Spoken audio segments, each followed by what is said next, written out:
Dans sa marche vers Jérusalem, Jésus passait par les villes et les villages en enseignant. Quelqu'un lui demanda, « Seigneur, n'y aura-t-il que peu de gens à être sauvés ?» Jésus leur dit, « Efforcez-vous d'entrer par la porte étroite, car je vous le déclare, beaucoup chercheront à entrer et ne le pourront pas. Quand le maître de la maison se sera levé et aura fermé la porte, si vous, du dehors, vous vous mettez à frapper à la porte en disant, « Seigneur, ouvre-nous », il vous répondra, « Je ne sais pas d'où vous êtes. » Alors, vous vous mettrez à dire, « Nous avons mangé et bu en ta présence et tu as enseigné sur nos places. » Il vous répondra, « Je ne sais pas d'où vous êtes. Éloignez-vous de moi, vous tous qui faites le mal. » Il y aura des pleurs et des grincements de dents quand vous verrez Abraham, Isaac et Jacob et tous les prophètes dans le royaume de Dieu et que vous serez jetés dehors. Alors, on viendra de l'Orient et de l'Occident, du Nord et du Midi prendre place au festin dans le royaume de Dieu. Oui, il y a des derniers qui seront premiers et des premiers qui seront derniers. Luc 13, 23-30.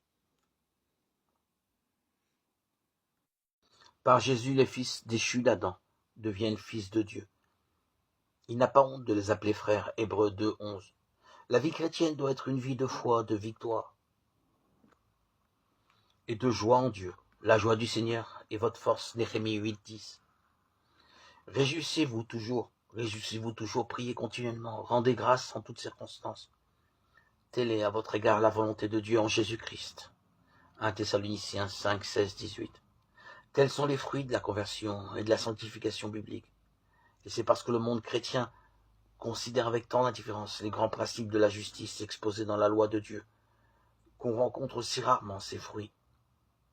C'est pourquoi on voit si peu se manifester l'œuvre profonde et durable de l'Esprit de Dieu qui avait caractérisé les réveils d'autrefois. C'est en contemplant que nous sommes transformés, lorsque les préceptes sacrés par lesquels Dieu a révélé aux hommes la perfection et la sainteté de son caractère sont négligés, lorsque l'esprit du peuple est attiré vers les enseignements et les théories des hommes.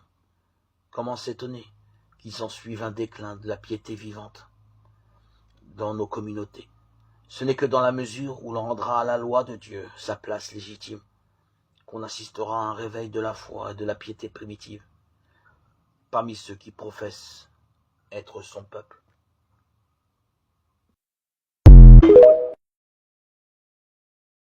Pourquoi Joseph voulut-il renvoyer Marie? Il a voulu la renvoyer pour la même raison qui a poussé Pierre à repousser loin de lui le Seigneur, lorsqu'il lui dit « Éloigne-toi de moi, Seigneur, car je suis un pécheur » Luc 5, 8. Joseph la voyait avec tremblement porter la marque la plus certaine de la divine présence, et nous pouvons pénétrer ce mystère. Il voulait la renvoyer. Marie fut donc fiancée à un homme dont le nom était Joseph, Luc 1, 27.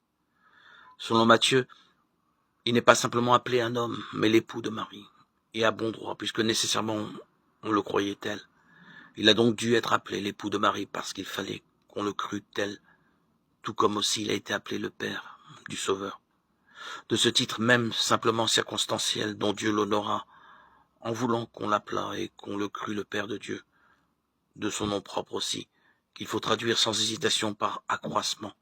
Tu peux déduire qui fut Joseph et quel homme c'était. Luc 3, 39.